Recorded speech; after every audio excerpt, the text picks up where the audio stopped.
Words like chronic, permanent, and irreversible are terrifying in a medical context. It's the last thing you want to hear when talking about your brain.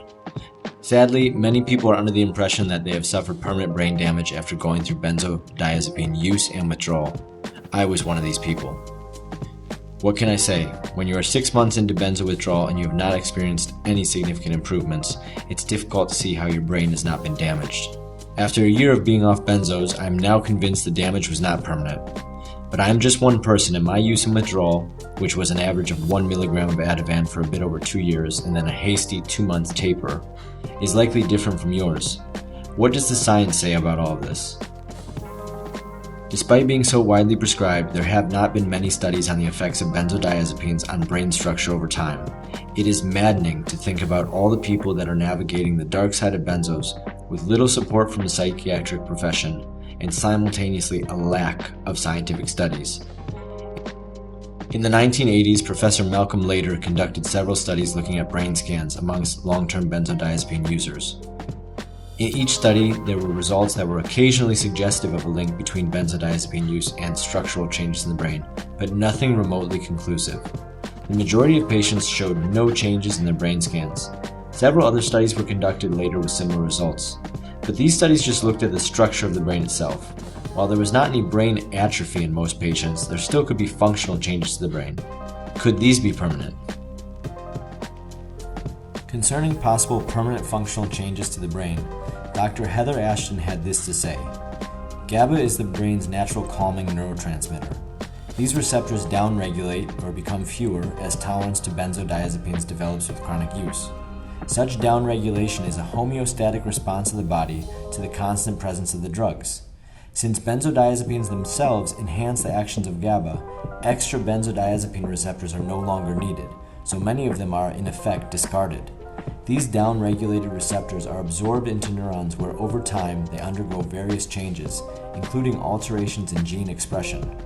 When GABA receptors are slowly reinstated after drug withdrawal, they may return in a slightly altered form.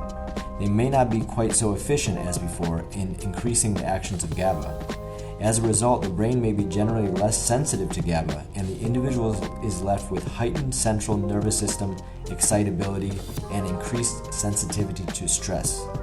Molecular biologists point out that changes in gene expression can be very slow or even unable to reverse. These brain changes are harder to measure with brain imaging tools, but we can look at anecdotal evidence. While any one individual's experience may not be indicative of permanent functional changes in the brain, the thousands of benzo users who have written about their experience online, in social media and in forums, can give us a clearer picture. There is indeed considerable online testimony talking about permanent functional changes to the brain. Yes, this is terrifying. However, when you dig deeper, what you find is that an overwhelming number of benzo users recover, but the recovery timelines are disparate and often longer than you would think conceivably possible. Some people report feeling like their brains are back to normal after 6 months, while maybe years for others. Yes, years. The recovery is also rarely linear. It is up and down with plenty of setbacks along the way. There are many people who still have symptoms years later even though they acknowledge fundamental improvements in their lives. They may acknowledge what appears to be a permanent change in their brains, but they may also simultaneously report remarkable improvements that they thought were not possible. By and large, it is clear that the brain heals, even if not completely, regardless of whether the person was taking Klonopin for 2 years or Xanax for 10.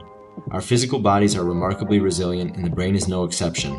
In my case, it took 9 months before I could say that I truly felt like my brain had healed. Now, nearly a year out, I feel like I've improved beyond my baseline. When I was in the thick of acute and post-acute withdrawal symptoms, you would not have been able to convince me that I didn't have permanent brain damage. It was a dark time, and I honestly thought there was no way out. There's an expression, time heals all wounds. It seems that time off from benzos can indeed heal our brains.